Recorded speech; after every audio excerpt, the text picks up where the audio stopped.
Sir మీకు ప్రతిపక్ష హోదా అంశానికి సంబంధించి పవన్ కళ్యాణ్ గారు ఒక కామెంట్ చేశారు. వైఎస్ఆర్ కాంగ్రెస్ పార్టీకి వచ్చినటువంటి ఓట్ల శాతాన్ని, సీట్ల శాతాన్ని బట్టి చూస్తే జర్మనీలో అయితేనే వస్తుంది, ఇక్కడ రాదు, ఇక్కడ 5 ఏళ్ళు రావడం కష్టం అని ఒక విమర్శ చేశారు సార్. ఆ మనిషి కార్పొరేటర్కి ఎక్కువ, ఎమ్మెల్యేకి తక్కువ. జీవితకాలంలో ఇప్పుడు ఎమ్మెల్యే ఒకసారి అయినాడయ్యా. మేము కూడా అనొచ్చు కదా, నువ్వు కోడి కత్తికి ఎక్కువ, గొడ్డలికి తక్కువ అని. ఏ విధంగా బాబాయ్ హత్య జరిగిందో అందరికీ తెలుసు కదా.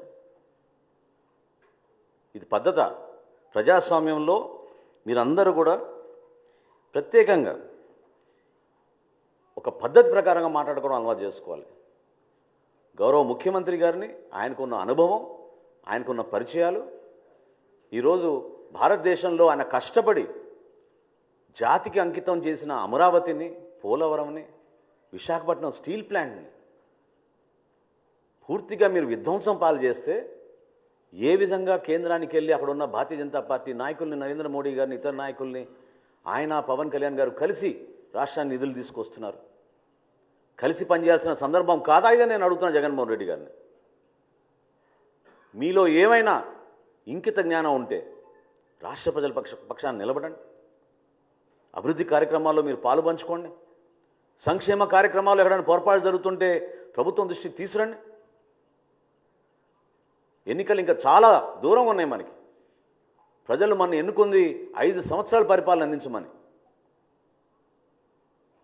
అంతేగాని నోరు బారేసుకుని ప్రతిసారి మాట్లాడితే మాత్రం జనసేన పార్టీ మిమ్మల్ని ఈ విధంగా మీరు చేస్తున్న ఈ కార్యక్రమాల్ని ఖచ్చితంగా ఖండిస్తాం.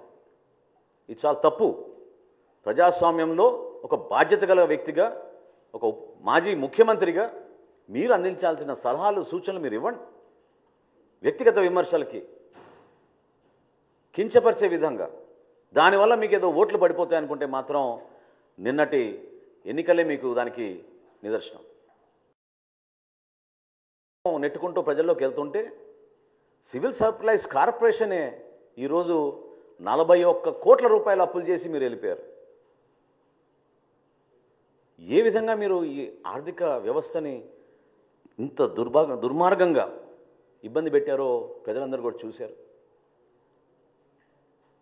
కూటమి ప్రభుత్వం నుంచి మేము మాటిస్తున్నాం, వచ్చే 2 నెలల్లోనే 100% మా సూపర్ 6లో మేము ఇచ్చిన వాగ్దానాలు నిలబెట్టుకుంటాం. మేము అందించాల్సిన సహాయం, భరోసా ఎక్కడ కూడా పొరపాటు చేయం. ముఖ్యమంత్రి గారు, గౌరవ ఉప ముఖ్యమంత్రి గారు పదే పదే చెప్తూ వస్తున్నారు, అన్నదాత సుఖీభవ అనే కార్యక్రమం ఖచ్చితంగా మేము రైతులను ఆదుకుంటాం. అదేవిధంగా తల్లికి వందనం, బిడ్డల్ని చదివించుకునే కార్యక్రమం, ఎంతమంది బిడ్డలు ఉన్నా సరే ఒక కుటుంబంలో వాళ్ళందరికీ కూడా 15,000 చొప్పున ఇస్తామని చెప్పి చాలా స్పష్టంగా దానికి బడ్జెట్ కేటాయింపులు కూడా చేసి మేము సిద్ధంగా ఉన్నాం. ప్రజలందరూ కూడా రోడ్లు ఏంటి మహాప్రభు అని బతిమలాడుకుంటే మీ ప్రభుత్వంలో గుంతలు కూడా పూడ్చలేదు. మీరు ఋషికొండ ప్యాలెస్కి మాత్రం 500 కోట్లు ఖర్చు పెట్టారు. శాశ్వతంగా ముఖ్యమంత్రి అయిపోతా అనుకున్నాడు. సముద్ర తీరాన ఒక అద్భుతమైన కట్టడిలో ఆయన అక్కడ నిలబడి ప్యాలెస్ లాగా దాన్ని తయారు చేసుకుని పర్మనెంట్గా ఇక్కడ ఉండిపోతామని ఒక పిచ్చి భ్రమలో చేసిన కార్యక్రమాన్ని ఎంత నష్టం కలిగించిందో రాష్ట్రానికి ఈరోజు మనం చూస్తున్నాం. పర్యాటక రంగానికే నష్టం కలిగించింది. నిధులన్నీ కూడా దారి మరలించారు. వందల సంఖ్యలో సలహాదారులను పెట్టుకున్నారు. దాదాపు 680 కోట్ల రూపాయలు సలహాదారుల పైన ఖర్చు పెట్టారు. సలహాదారుడు, ముఖ్యమైన సలహాదారుడికి దాదాపు 160 కోట్లు ఖర్చు పెట్టారు ఆయనకి. మరి ఇంతమందిని ఉపయోగించుకుని కనీసం జల్ జీవన్ మిషన్లో కేంద్ర ప్రభుత్వం ఇచ్చిన 14,000 కోట్ల రూపాయలు కూడా మన రాష్ట్ర ప్రజలకి మీరు ఉపయోగించుకోలేకపోయారే. ఇంతకన్నా మోసం ఏమైనా ఉంటుందా? పరిపాలన చేతకాక దద్దమ్మల్లాగా మీరు కూర్చుని మీరు కలిగించిన నష్టం ఈ రాష్ట్రానికి పూడ్చడానికి చాలా సమయం పడుతోంది. అనేక ఇబ్బందుల్లో ఉన్నాం. అర్థం కాని పరిస్థితుల్లో కూడా కష్టకాలంలో మేము ప్రజల్ని ఆదుకోవడానికి మేము ముందుకు తీసుకెళ్తున్నాం. నోరు ఉంది కదా అని నేను దాకా అన్నట్టు వర్క్ ఫ్రమ్ బెంగళూరు ఎమ్మెల్యే అయినా, జనరల్గా శాసనసభ్యులు అసెంబ్లీ అయిపోయిన తర్వాత వాళ్ళ నియోజకవర్గాలకు వెళ్ళి పనిచేసుకుంటారు, ప్రజలకి అందుబాటులో ఉంటారు. ఈయన మాత్రం శాసనసభకి రాడు, బెంగళూరుకి మాత్రం తరచుగా వెళ్ళిపోతూ ఉంటారు. ఏ విధంగా మీరు ప్రజా సమస్యలపైన మీరు నిలబడతారు చెప్పండి? ప్రజలు మీకు ఒక శాసనసభ్యుడిగా మిమ్మల్ని ఎన్నుకున్నారు కదా, దాన్ని మీరు గౌరవించాలి కదా, నిలబడాలి కదా. ఇవన్నీ విస్మరించి కేవలం ఇట్లా ప్రెస్ మీట్లు పెట్టి మీ క్రిమినల్ మైండ్, అంటే నేను అనేది ఈరోజు పవన్ కళ్యాణ్ గారిని ప్రత్యేకంగా టార్గెట్ చేయాల్సిన అవసరం దేనికోసం వచ్చిందంటే, తన రాజకీయ ప్రస్థానంలో ఈ విధంగా ఆయన ముందుకెళ్తూ ఉంటాడు, ఒక క్రిమినల్ మైండ్. మేము కూడా అనొచ్చు కదా, నువ్వు కోడి కత్తికి ఎక్కువ గొడ్డలికి తక్కువ అని. ఏ విధంగా బాబాయ్ హత్య జరిగిందో అందరికీ తెలుసు కదా. ఇది పద్ధత? ప్రజాస్వామ్యంలో మీరందరూ కూడా ప్రత్యేకంగా ఒక పద్ధతి ప్రకారంగా మాట్లాడుకోవడం అలవాటు చేసుకోవాలి.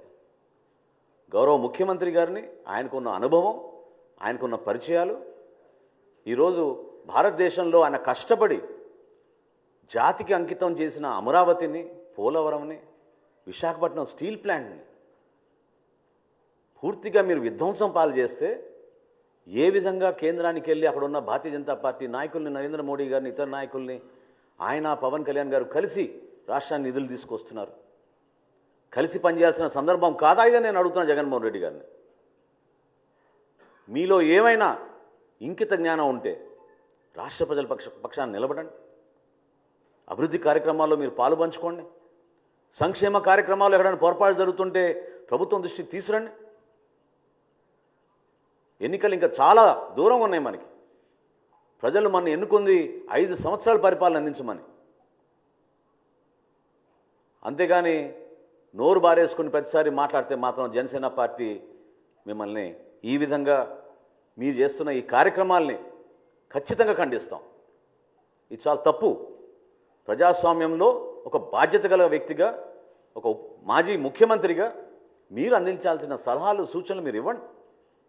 వ్యక్తిగత విమర్శలకి, కించపరిచే విధంగా, దానివల్ల మీకు ఏదో ఓట్లు పడిపోతాయనుకుంటే మాత్రం నిన్నటి ఎన్నికలే మీకు దానికి నిదర్శనం.